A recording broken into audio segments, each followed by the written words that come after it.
Yo, what's poppin'? All my peeps, it is I, your host with the most, Renaissance man, who always thinks he can, and your champion of the peeps, Patty Pitts, back once again in the Yard of Streams for another edition of the Smackdown Breakdown, part of Pitts and Sara's wrestling show, where we take no nights off. And it's not just me, Patty P, here in the Yard of Streams. I am joined as always by the best of the West. You can't forget about Sara Marshall. What's poppin', girl? Hey, yo. Hello.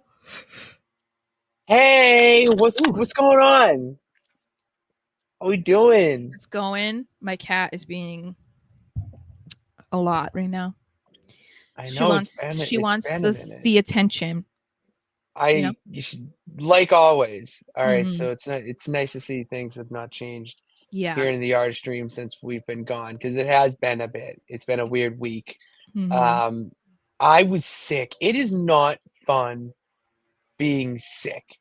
All right, it's not. Obviously, there was no show on Thursday because I don't know what it was. Maybe it was a virus. Okay, maybe it was a stomach bug, or maybe we just had something else that I don't know the name of, and you probably have never heard of. But we got through it.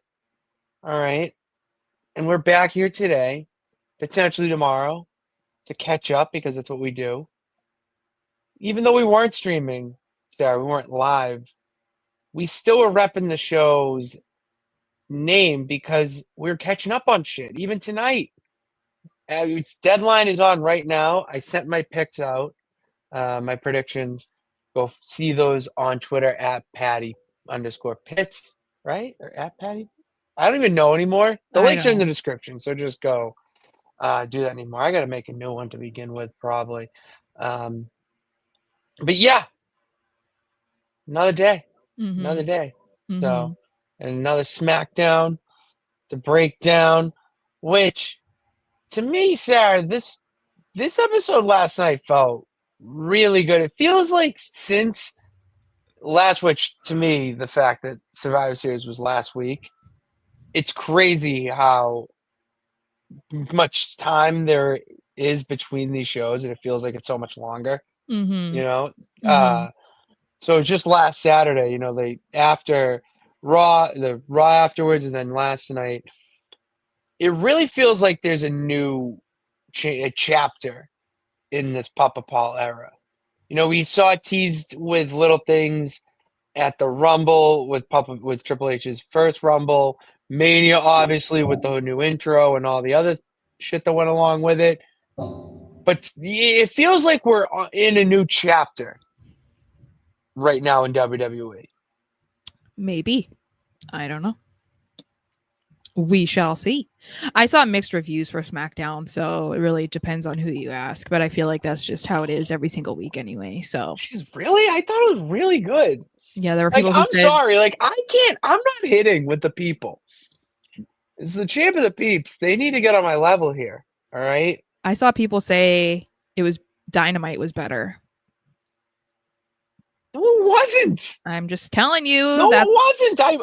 Well, all right. Allow me to get on my soapbox here because we need content. We need shit to put on the channel for the people who probably watched Dynamite and said it was better. We need to hit their algorithm with a little bit of a truth bomb here. Dynamite is in AEW as a whole right now is not going to be fantastic television to the general public for quite some time because they're doing the Continental Classic. So because of the Continental Classic, you're only really catering towards the die-hard AEW fan. You like myself, I or just die wrestling fan like myself, because it's a cool tournament, it's a cool concept, whatever. But there's no story that can go beyond it right now. So you're gonna lose fans' interest. Like, it can yeah. only go as far as the Continental Classic right now. You Mhm. can't involve really any major story anyways because there's already shit going on with the A story. Mm-hmm. All right, and the death riders, whatnot. So you got it. It's good. That peeves me. That makes me a little very annoyed because SmackDown was so much better than Dynamite this week. Well, um, since we're on, we can talk about some of the big Yeah, news that came out unfortunately. of SmackDown, which was that several superstars were injured in War Games. Which, I mean, hello, it's War Games. You kind of know that's going to happen. You expect that there is going to be something significant that happens in matches with stipulations like this. And unfortunately, it wasn't just one person that got hurt. As far as we know, it is 3 people. Jimmy Uso broke a toe. We saw Tonga Loa tore his bicep, so he's already had surgery and is now recovering. But that's a long recovery. That's a long process. That is a long recovery process. Yeah, 6 to 9, Uh, I guess. Um, months, you said? yeah, 6 to 9 months. I would say Jeez, for yeah, that's a long process. Yeah. Well, because you think about Punk didn't get back into the ring until at least 6 months later, and he did a tricep. So I would assume a bicep is 6 to 9. Um, Mhm. and Bronson Reed broke his foot, and my oh my, that is like the least shocking injury, I think, because that is a big man that jumped off of the top of the cage and landed on a table with no one on it. And No, when I tell you a broken foot sucks, it does. I broke a bone in my foot. I'm not sure if I don't know exactly what he broke, but it does suck. And that can take a long time to recover as well because you use your foot to walk, So like yeah, you you do. That's you a put very stupid. Yes, you do. but I just mean like you put a lot of I weight get what you on mean. it, and it's like it's something that for me, it still bothers me from time to time. Like there's certain ways that I can't sit because I broke the like if this was my foot, I broke the bone that was like on the outside of my foot. So like if I Mhm. sit and my foot is like resting on something for too long, it's like that pains me. So depending on like what bone he broke and whatever, like that stops you from working out, that stops you from being mobile for a while. And I think that's the injury that makes me the most bummed out because Jimmy Uso has been whatever. Like obviously I don't care, I don't not care that these other guys got injured, but No, but they're not. he's Yeah, not a I get what you focus of mean. the bloodline storyline, neither is Jimmy. And Bronson wasn't either, but Bronson's been on this like upward trajectory in recent months, basically since he tsunamied Seth Rollins. And so it just really sucks that he had this like really big match in this huge moment. And now we don't even know when he'll be able to come back. I don't. Yeah, it is sad. These injuries basically are foreseen in matches like this. It does suck, and we wish them the best in their recovery. It also sucks at this point of the year because it's Yeah. like automatically you're missing Mania, probably. You think? You think? Okay, well, Tongaloa, yeah, Jimmy, obviously. no, Jimmy will be back. It's a It broken toe. Yeah, Bronson won't. I don't think in 4 months. Really? I think he could. Yeah, again, it depends on the severity of the break and what bone he broke, which I'm not sure. Like they just were like, "Oh, here's his X-ray," and I'm like, "I'm not a doctor. I don't know what this is. Like, I don't know what I am don't I know what looking. the. Like I I don't don't know what the know. fuck that means. Well, I mean, it's like with Rhea when they posted the X-ray of her face, and it's like, what are we looking at? And that was when Rhea posted it and like put a red circle around it because it was like, yeah, we don't know what we're looking at. It's the same thing with Bronson. I think it's possible he misses Mania. I'm not saying he will definitively, but it's like it's one of those bones that doesn't always require surgery to fix because it's like a broken toe. Like you're not it's I guess unless you really shattered it, they don't do surgery to fix it. I didn't have surgery to fix it. I had to wear a walking boot. So again, I don't know if he's going to need surgery, and that's just going to inevitably prolong it because of that. Hmm. Um, so that Yeah. sucks a lot. Um, Jackson says, I think they pivot because wasn't Bronson supposed to face Seth inside a steel cage at Saturday night's main event? I don't know. Did they I ever didn't announce know that? that. I If did that not was know the that. rumor, then that sucks even more. Pretty cool. Yeah. Um. Uh. Oh god, Uh. I gotta get off Twitter. I can't have any spoilers. I What can't does have any this say? spoilers. Will Rallis Sport? Is that what it says? I'm like, Well, Rally Sport okay. We're just gonna call you Sport. won. But He's yeah, Sport. How you He doing, agrees that pal? Bronson won't be back for a few months. That's the thing. Again, we don't know the severity of it. I would have to look into it, but it's like it's just one of those injuries it's tough to like fully recover from, like in a short amount of time, because again, it's your foot. So you're always putting weight on it. And then it's like you Always have to get put on. comfortable moving around and running and like whatever. So that's why, something with your foot in any professional sport sucks, because like you have to use your feet, You're kind of on it Yeah, a all the lot. time. And then the other big news that came out of SmackDown was that they are having a transfer portal window, whatever, between Raw, SmackDown, and NXT. I have multiple takes on this, one of which is a rant, so I will hold on that.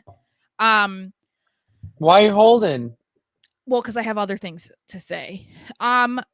I don't hate this idea. I Okay. think that I do hate part of it, but I don't hate the idea in general, because this goes along with the whole idea of there being general managers, there being set rosters for each show, like that there is a draft. So I think if they're going to continue that and they're really going to make this an official thing that they do, because as we've seen in the past, they'll do a draft and then they don't do a draft the next year, and then you see it again another year later. But it's like then you see so much crossover. It's like, wait, I thought they were on SmackDown. Why are they on Raw? If they're actually going to keep up with this, and I like this because this is how it is in any other professional sport. So I don't hate it. Is that, No. I'm assuming you don't either. No, I don't hate it at all. I do like the idea. You can still have a draft. That can still be a thing, but Mm-hmm. you do need a free agency period. If you want to mimic yourself like a professional sports league, Mm-hmm. yeah, you might not have a lot of professional sports fans that transfer over, so this is going to get lost on them. Allow me to educate you. You have a free agency period like this where you Or can just or trade trade deadline. transfer window for college, whatever. And the point is just you're not happy, you're going to go to a new place, Mm-hmm. whatever. Okay, that's all it is.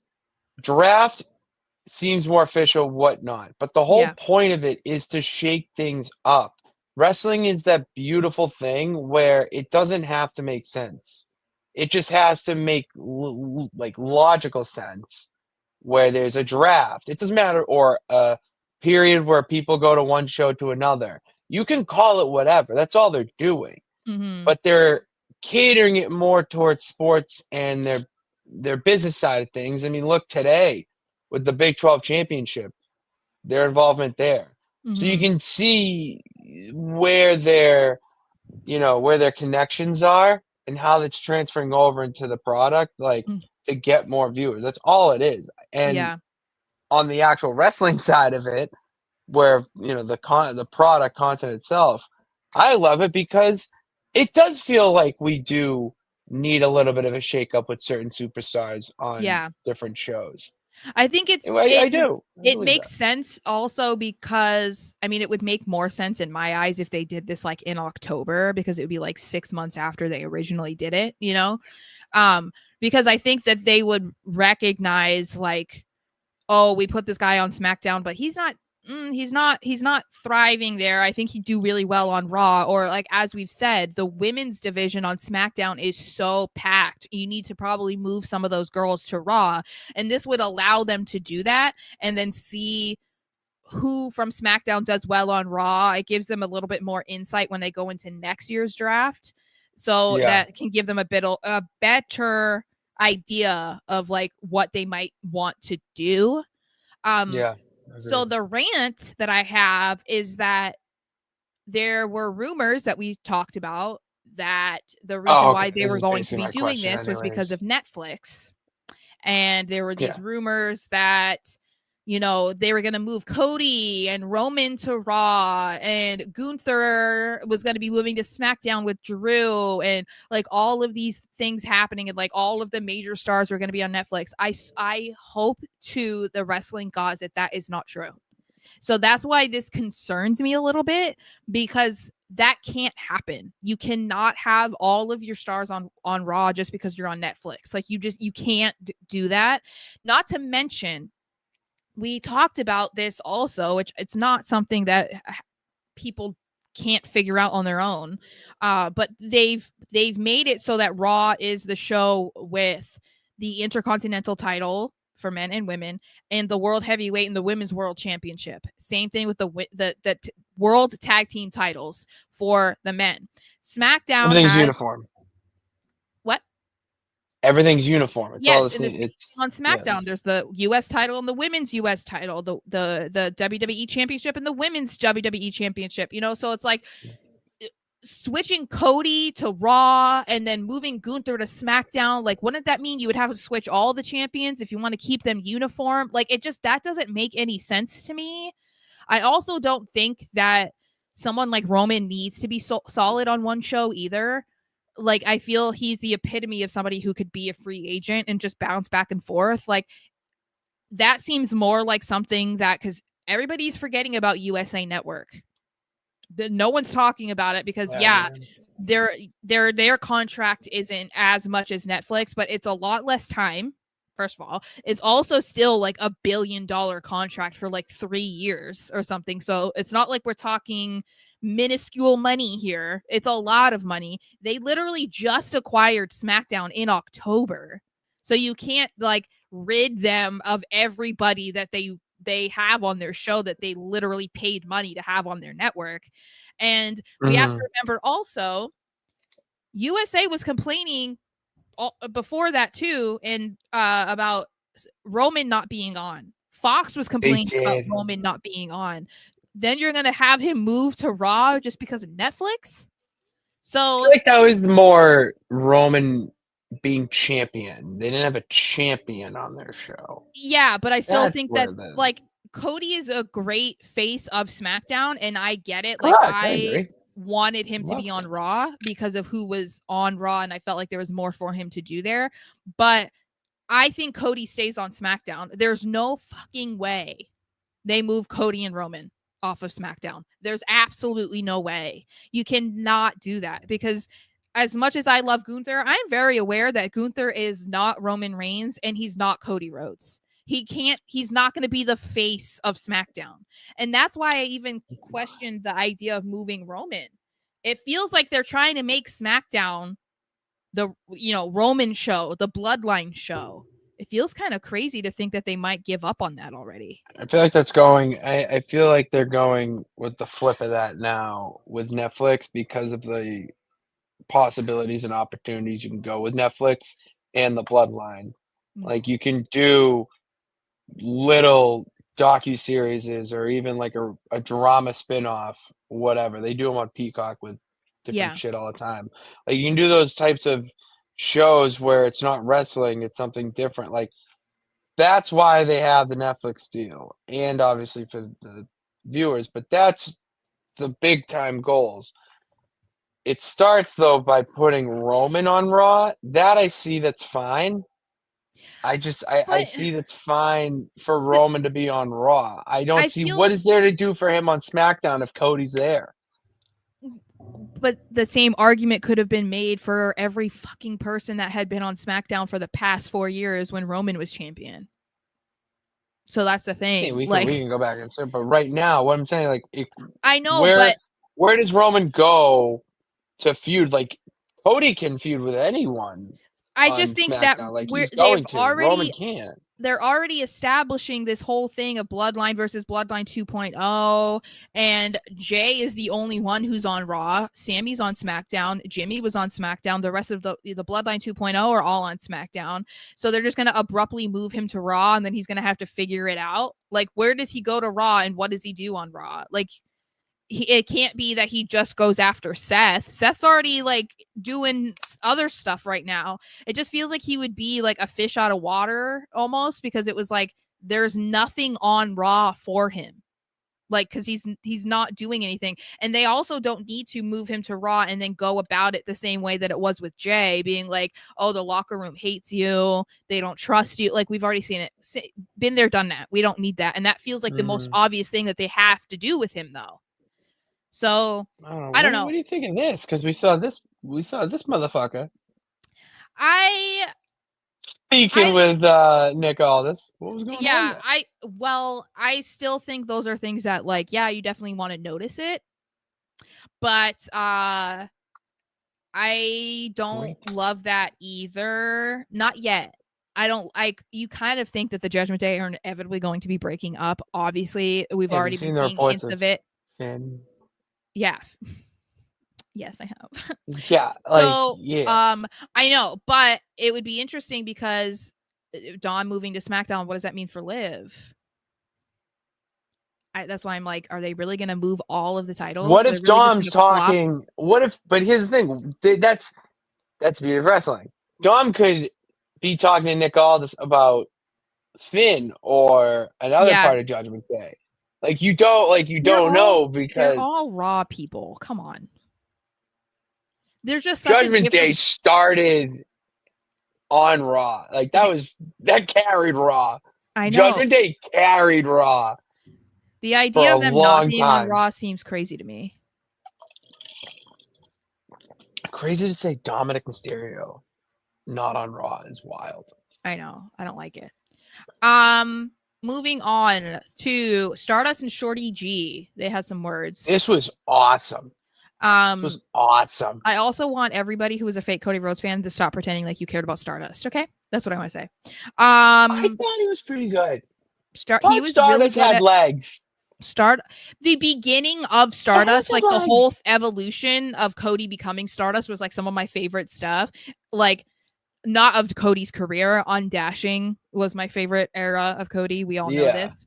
But some of that was so good because it was so funny and just felt genuine, you know, like you kind of knew that was what it was going to be. But anyway, so these two have a little bit of an exchange because Chad Gable, Shorty G, is a little bit jelly of Mr. Cody Rhodes and his rise to stardom and his return to WWE. And he's not too pleased about the fact that he's the face of the company, that he's the champion, that he caters to the audience, that he's turning on his friends, whatever. And Stardust, Mr. Cody Rhodes, tries to kind of be like, okay, whatever, just doing the babyface thing of like, oh, I have friends, the crowd is my friend. And I'm just like, oh God, Cody, stop it. Because I did love that. But see, this is the thing I say. I loved it. The only baby faces that get out of jail free passes from me always, Cody Rhodes and John Cena. That's it. Everybody else, it's like I can't do it. Even Finn Balor had some cringy moments for me, and I was like, I love you, but I can't. My heart beats faster when you're a heel, you know. So this inevitably leads to them wanting to fight each other, obviously, which interesting because as we were just talking about, Chad Gable teased being traded to SmackDown specifically because he wants to go after Cody Rhodes, which is very interesting because a lot of his past year or two has been so heavily invested in going after the Intercontinental Championship and becoming a first-time singles champion, and now they're just pushing him straight to Cody Rhodes, which I love this because where else was Chad going to go after the Intercontinental Championship? If he's not going to win it. Okay, if he's not going to win it, fine. Then just put him against Cody Rhodes. Obviously, he was the hometown kid last night, which helped.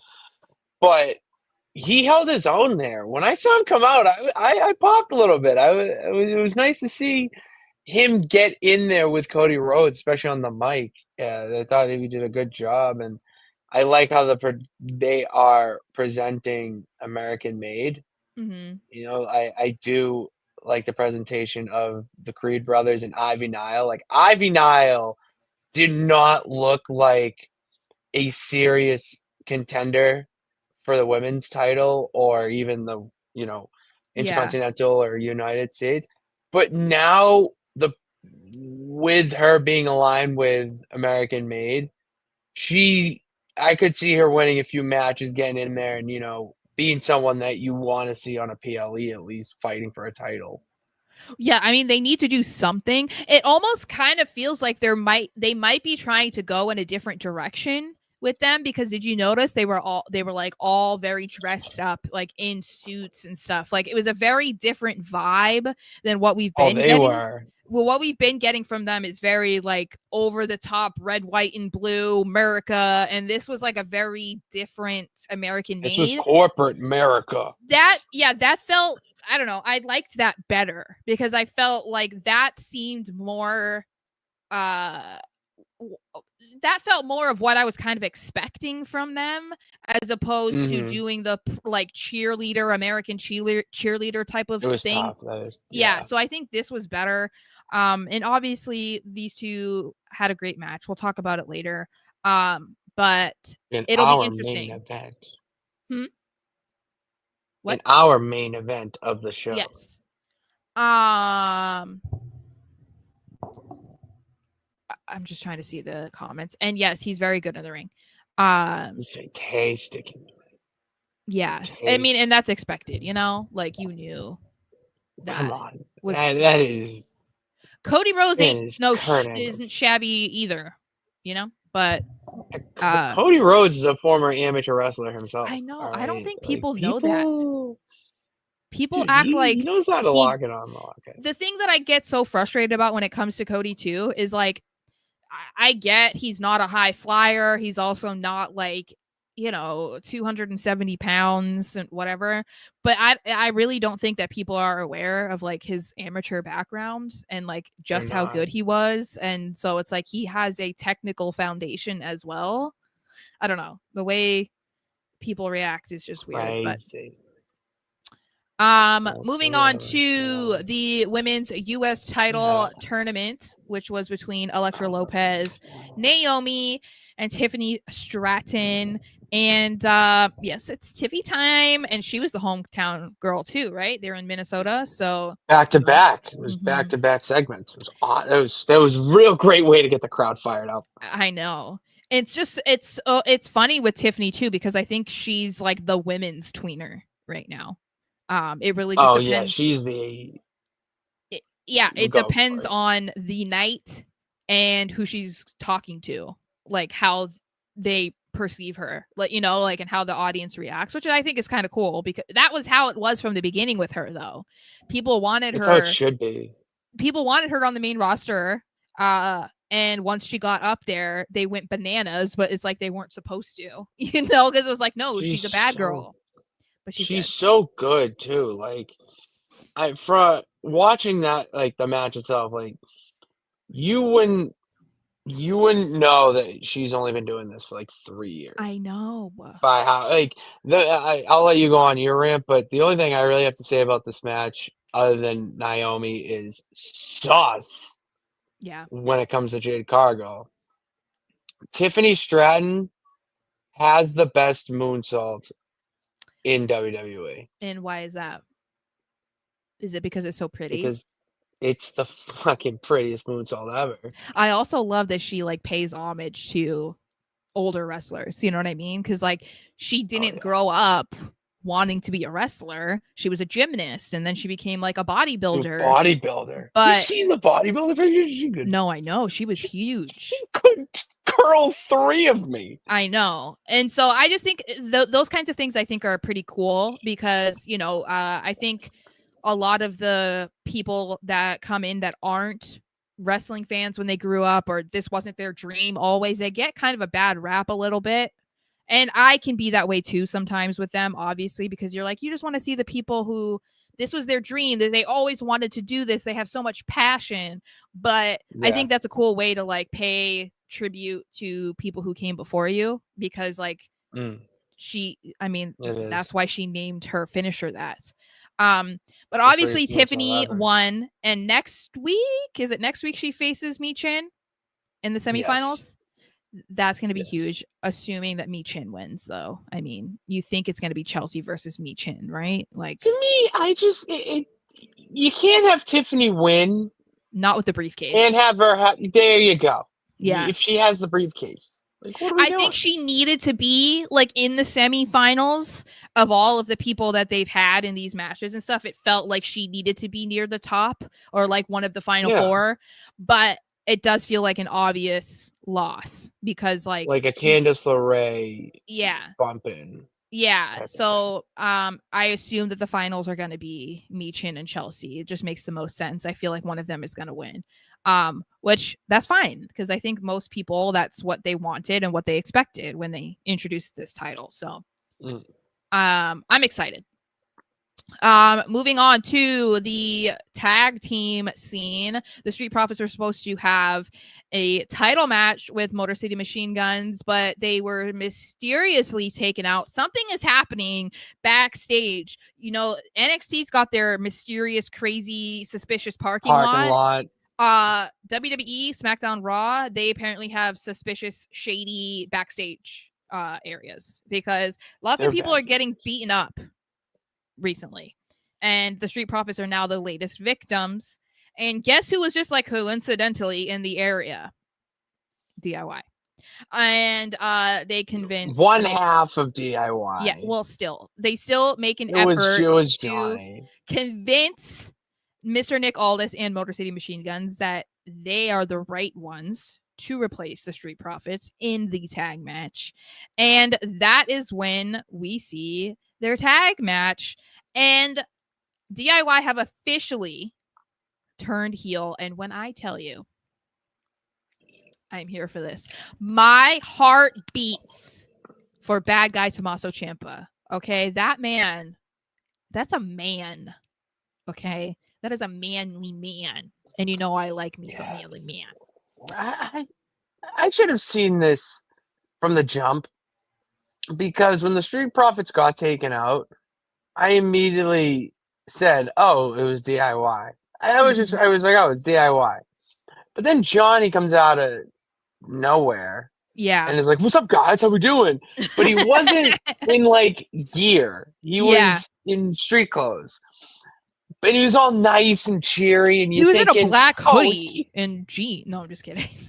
You would be like, he's just so sweet and innocent. Like, Johnny Gargano's not gonna hurt him. Like, he's poisoning the Motor City Machine Guns, and the way he offered up the match, like, you know, we'll step in, we'll be, and playing up to the fact that, you know, his mentor, was Alex Shelley, and he loved Motor City and all that. Playing up to that whole thing, awesome.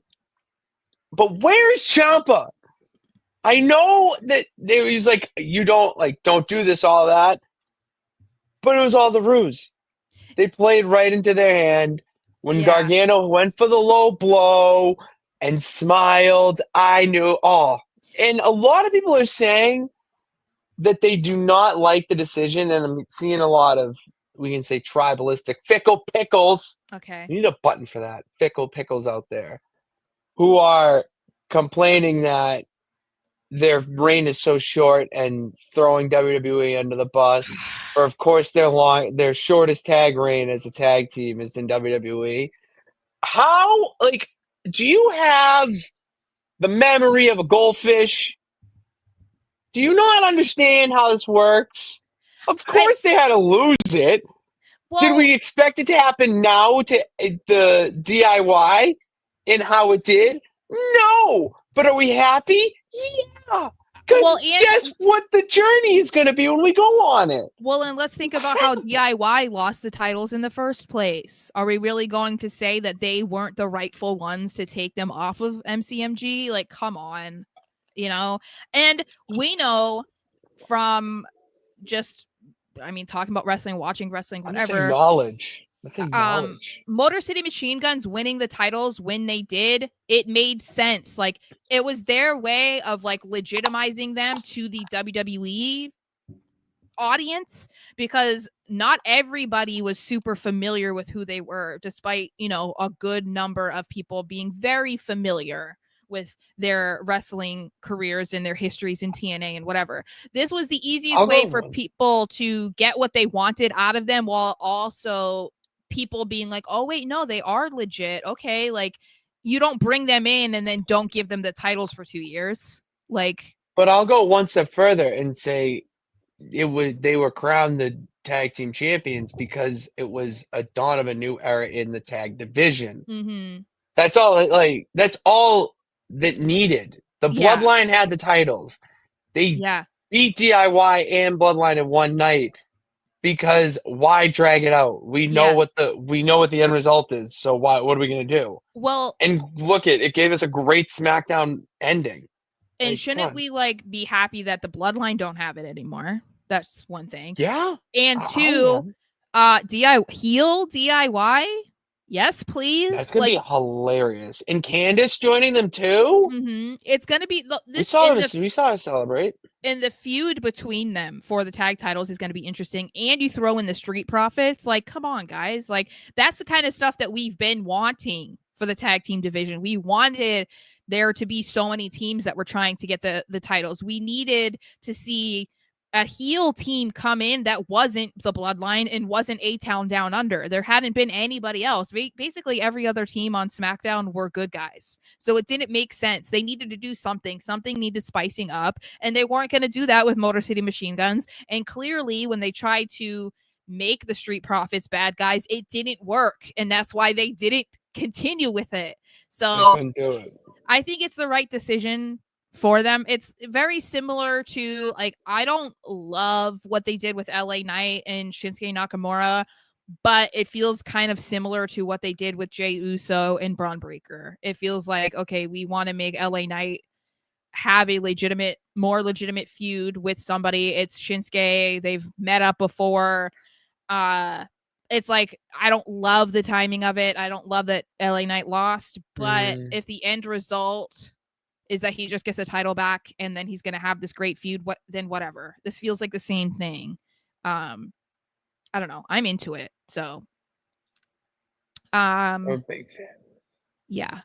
And I wanted to mention this also because Bianca Belair and Piper Niven had a match, and this might be one of those very few matches, and maybe we could even narrow it down to very few women's matches that people seem to universally agree upon was a banger, which does not happen often when we're talking about women's matches specifically, which we've come so far with women's wrestling. And I think that people appreciate women's wrestling a lot more than they did. But this is one of those times where when you see people's reaction to it, you can tell how far we still have to go, because it shouldn't be like, oh, wow, that match was so good in such a long time. Well, guys, Bianca is good and Piper is good. Why wouldn't they have a good match? Like, why are we acting like surprised by it? Fantastic. Yeah. So this was cool to see. And I want to see Piper in more matches because we've also been advocates for her for quite a while. Like, I love her partnership with Chelsea Green, so I don't want anything to happen there. But I do. They're so good. They're so good. Such a good bodyguard. And I just want to see more matches for Piper. Like, I enjoy seeing them on TV every single week, but I just want to see more opportunity for Piper to be in matches because I think that she deserves to have these matches. It's the same thing that we've said about Chelsea Green. Chelsea Green deserves to be able to show that she can actually hang in the ring far more than people are aware of. And I want the same thing for Piper.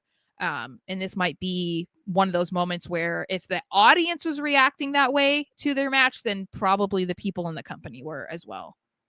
That was a hell of a spot for Chelsea to take that KOD. Mm-hmm. From like, she'll do anything, dude. She'll do anything.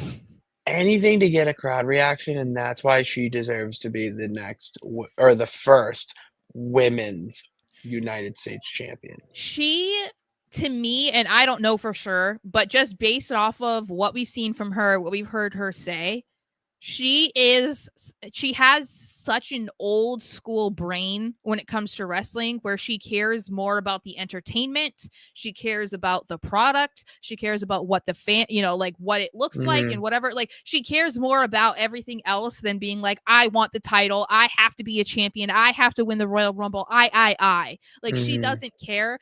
And to me, I always like admire that, because obviously one of my favorite wrestlers of all time, Scott Hall, Razor Ramon, exactly that same shit. He was a pro wrestler at heart. And that's what it feels like all encompassing, like everything about being a team player in wrestling, where you sell your ass off, you do what's best for the company, you put people over, you do this, you do that. That's Chelsea Green. Hands down. Because I get it. We complain about how she wants to be, or we want her to be champion, and she deserves to be a champion, and eventually she will be. I'm sure of it. But she's not online crying. Put the belt on it. I hope she. Could you imagine Chelsea Green as a champion? People would lose their shit. My god. That's another. She's also kind of a tweener, huh? Like, when we talk about Tiffany, so is Chelsea. Chelsea's a tweener. I mean, like, kind of. I mean, Chelsea, you don't want, like, we like Chelsea because we know ball. But you're not supposed to like Chelsea Green. I know. But remember when she won her her match in the tournament? Because people are starting to know ball.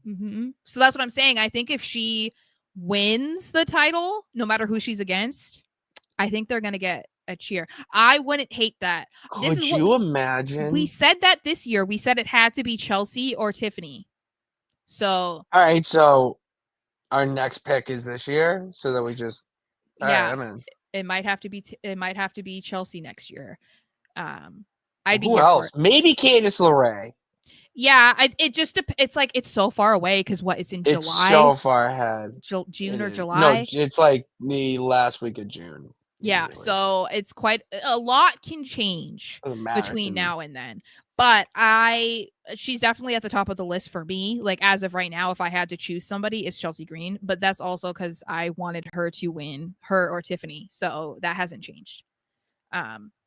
Okay. Remy, what do you think of Chelsea Green? Remy, do you believe she should be United States champion? First one. Yeah. First one, Remy. She said yes. I love it. Good shit. She's a big fan. Okay, so speaking of US titles, we can talk about the men's US title. Okay, and obviously it's a bit of a controversial development because, as we said a little bit ago, Shinsuke Nakamura beat LA Knight at Survivor Series, and that was like completely unexpected. I don't know a single person that predicted that Shinsuke was going to beat him.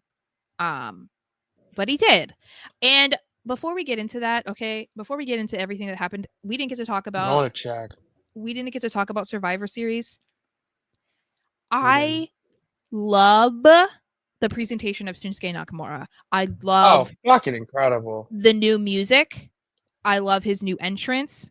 I love the samurai inspiration. I love everything. It almost bums me out that they hadn't thought of this before, because it just feels like such his vibe, and the way that they changed his music so perfectly, it kind of bums me out that we're getting it at this point in his career and not like 5 years ago, I know.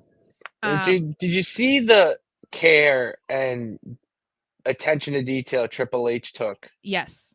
Like, that's what matters. And people were saying, like, of the people that care about the presentation, it's like the definition of someone who cares about that is Triple H, because some of the best entrances over the last 20 years were Triple H. Like, his Mania entrances or one of the big four entrances was always like top notch. So I love that. Lenny played like 4 times. Huh? Lemmy played his entrance like 4 times. Yeah. And that's what I mean. Like, it's, you know, in the how many different ways did he come out? He came out that once with badass entrance with Stephanie. He was on a throne, he was on a tank, like he's done everything. So that's why I really like that he has that kind of creative control, and that's why I get like higher hopes for entrances, because I'm like, he understands why this is important. So when we don't get cool entrances, it bums me out because I'm like, well, he should, you know, this is his shit. But anyway, so Nakamura comes out, and of course LA Knight is like, no, you're not doing anything. And obviously he's just expressing that he is pissed off that he lost the championship, that it's his, blah blah blah blah. And then they are interrupted by Andrade. So that's exciting because hello, where have you been? You know, we like Andrade here, in case you are not aware. And this just becomes chaos. It's everybody's vying for the US title, which is exactly what we have been wanting. You know, since LA Knight became champion, we're like, okay, they're going to be bringing importance back to the US title. And then out of nowhere, Tama Tonga and Jacob Fatu come out, and I'm like, what the fuck is going on here? That was random. Yeah. I appreciated it. I love seeing Jacob Fatu Yeah. kicking ass. So But I didn't mind that. But yeah, random. yeah. For sure. I'm curious to see if we get any sort of explanation for that, just because like they were tag team champions, and then we know Jacob had to forfeit his title to Tongaloa. But are they going to be going after the US title, or like what is the reason here? Because I don't understand the connection between any of them at all. Like The only thing you can think of is they were doing a continuation from the intro where they were, going through security essentially to get into the building, and the Bloodline 2.0 just took out Apollo Crews, which was quite funny, honestly. Yeah. And then you needed to get the Bloodline 2.0 into a segment, so why not just beat up everybody? I'm not gonna say that they're definitely not going to be a part of the US title picture at some point. You know, we could see Tama Tonga or even Jacob Fatu, down the line. But this to me really just felt like another segue into the Bloodline 2.0 segment. Yeah. Which, I mean, whatever, you know. Still kind of random, but they're going to continue going with this feud with LA Knight. Andrade is now in there, which I'm fine with, because if Andrade's on TV, I'm happy, because hello, he puts on killer matches, so I don't care. And then we get Michael Cole. He wanted to talk to Kevin Owens, but Kevin Owens is still not allowed in the building. So he was like, all right, if you want an interview, No. What? No. Huh? What? Kevin Owens, they set up the interviewing stage for Kevin Owens. Oh. And then when they set up the stage for Kevin Owens puts out a Twitter video that says, I'm not coming into the building. Yeah. I have been denied access into the building since I took out the Golden Boy. So I am going to wait in my car. And you can come out here. And then Papa Paul, God, I love Triple H so much, told poor old Michael Cole to get your ass to the parking lot and go find out what he has to say. Which he should have put a jacket on. They were in Minneapolis, for God's sake. I know. Freaking cold. Yeah. So Michael Cole goes into war essentially with Kevin Owens, and Kevin Owens invites him into the car, and then shit goes haywire pretty quick when Kevin Owens didn't want to get interviewed. Felt like Kevin Owens just wanted to blow off some steam. Yeah. Got a nice toasty 68. Like, God, but this guy's incredible. What I think is obviously one of the biggest takeaways again is Kevin's right. Kevin's right. Kevin's not wrong. He doesn't have an anger problem. He has an idiot problem, and the idiot is Cody Rhodes Yeah. and the rest of the WWE universe who sides with him. That he's the crazy one for attacking him when, in all reality, Cody Rhodes stuck the knife in Kevin Owens' back first when he Mm-hmm. teamed with Roman Reigns. It's the same issue that people had when Jay moved to Raw. You know, people were mad at Cody for that. It's the same issue like Drew McIntyre had with everybody acting all cool with CM Punk and stuff. It's like it's the same thing. So this is just, I think, in a way, you could say it has a bigger magnitude, maybe because Cody Rhodes is so hot right now. And so going against Cody and not even that long after taking out Randy, it's like that's a huge double whammy for Kevin. But he's not wrong. Like, I don't know. So that's what's going to be the most He wasn't interesting wrong. He's not. about how they go about this. Because it can be, it's a slippery slope because Cody's involvement, you know? So it's like, how are they going to go about this? Like, obviously, Cody is not backing down from what he did and partnering with Roman. And like, they're making it seem like Randy didn't have an issue with it. But I think that might come back to be something, which I told you could be Mania. Randy could actually be pissed at Cody. We don't know yet. But I mean, we knew once the main event was happening, because we can talk about that. We knew that with the main event that Kevin was going to get involved or something. You knew that something was going to happen. Knew it was going to happen. Because Gable and Cody, they had a great match. There's not a whole lot to say about it. You know, they needed something for the main event to get Cody Rhodes in the main event. This was their way. But they also were going to need to do something to remind us that we were only 1 week away from Saturday night's main event and that we were going to see a title defense by Cody Rhodes against Kevin Owens. And this was the way to do it. Kevin Owens just coming after Cody. And why are people acting surprised? That's the thing. It was like, everybody online was like, Kevin Owens just attacked Cody Rhodes. And I'm like, where have you been? Like, yeah. It was brilliant. I loved how he learned or teased it, not coming in the building and then going in. I wanted to ask you, do you see, like, all right, so when I watch the match, and obviously you have to target something. Like, obviously you have to target something in a match or whatever. The way that Gable targeted the foot, it's like, oh, that's the ankle lock. It's set up for the finisher. Yeah, I get that. Okay.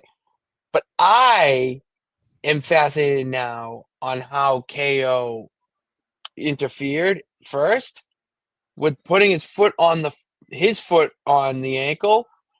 I'm just my wrestling brain. Watch for KO to just target that foot the entire match. Like, that's what I see, and that's the type of thing I feel like got lost for a while and is now starting to come back. So it's watching that, you're like, all right, I feel like that's gonna happen. All right, I'm in.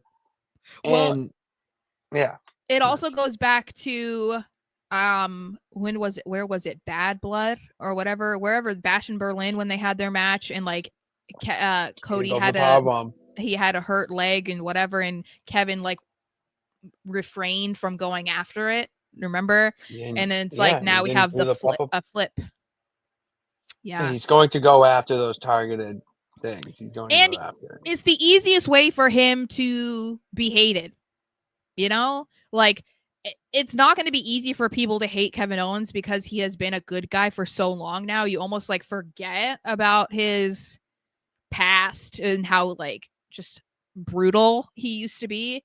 So I think he does have to keep doing these things. That's why I loved what he did to Randy Orton, because I feel like, yeah, if you're going to do something, then you need it to be vicious. You need it to be bad. You need people to hate you. They have to go with that going against Cody too, because like Cody is so loved right now that you have to be really bad when you go up against him to get people to like really hate you. You know what I mean? I do. Yeah. And I agree with Jackson here. I do. I want it. I want it so bad. I want it beyond like justification. This is just a pure I want it. Feed me Kevin Owens as undisputed WWE champion. What Please. if it's not happening at Saturday night's main event? What if it happens at the Royal Rumble? Cody versus Kevin at the Royal Rumble. Maybe I don't know. Let's say that Cody loses. I don't know that. It's hard because like part of me hates it and part of me doesn't. It would be kind of cool to get a triple threat for the title at Mania. Cody, Randy, Kevin. I think we're getting KO Sammy at Mania. You think so? I think if we're gonna get Cody, Randy, it's gonna be a singles match. You give it because KO wins it now. You have him prance around with it because he took the gold. Like he took Cody's title. He's not the gold. Like he's not the face of the company. Kevin's not with the company. Like you can play that into it, and then it all culminates at the Royal Rumble, and Cody could win Kevin Owens' title reign could literally be from Saturday night's main event to the end of the Royal Rumble, and I don't care.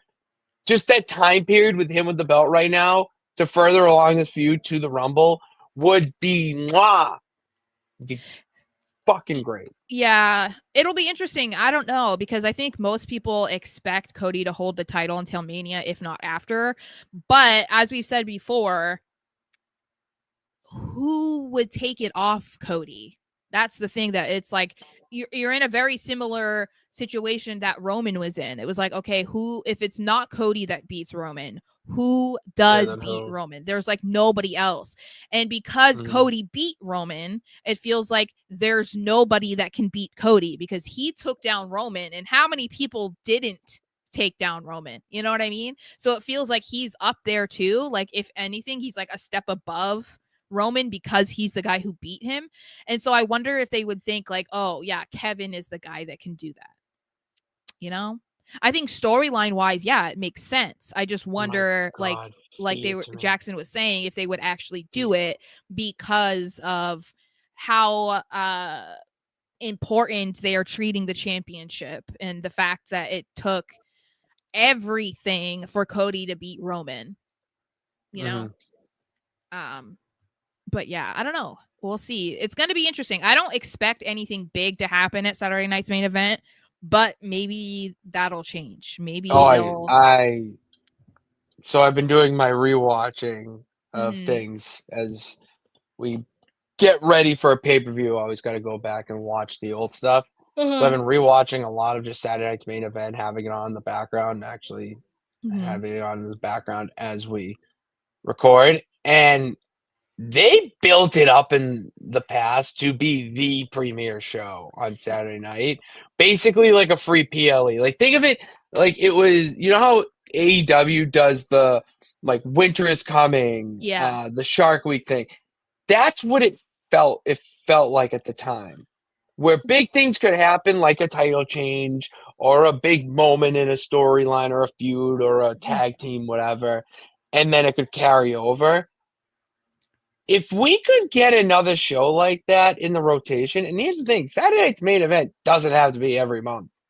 With the amount of wrestling that goes on and the amount of avenues that you can put it on and distribute it, you could just have it be, all right, well, there's a little bit of a lull right now. Well, Saturday night's main event. Yeah. Because it's basically just turning like a live event into it. You know, that's basically what they're doing. It's a live event and a PLE combined into one. With minimal stakes. Yeah. So all it is. Although it is on Peacock, so. Yes. It's going to be on Peacock. Yeah. So it's gonna, I don't know. It's going to be interesting. There's going to be a lot to be excited about, I would say, over the next month. There's a lot to be excited about. There's a lot to be excited about right now. We have NXT Deadline on. That's why I have Saturday night's main event on, so that I don't get any spoilers. Nothing ruins it. I was going to tell you something about Deadline. My guy comes back. I know. Oh, okay. My guy over. I expected that one because Fightful reported today. I think their reporter Corey, he reported today that they big news about a certain superstar, and it was a picture of him doing them. So I knew that he was going to be in it at some part, and I even actually after I saw the tweet, I was like, "Oh, he's going to win." Didn't know he wasn't in the match, like just that because Eddie Thorpe got taken out. I just assumed right off the bat when he got taken out, yeah, no shit, he's not going to be in the match. Mm-hmm. And Obafemi needs to win the Iron Survivor match because I said it to you on the Raw Rewind. I saw Trick Williams on the Raw Netflix commercial. Mm-hmm. I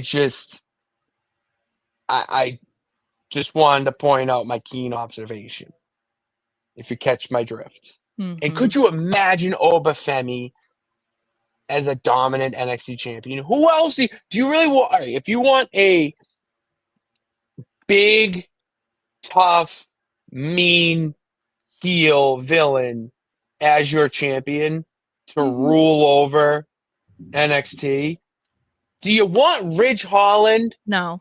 Who's just an asshole? He's a really? Caw. He's a Caw. He's an asshole. All right. A Caw with an accent. He destroyed Chase U. He destroyed Big E. JC Jane didn't even do that.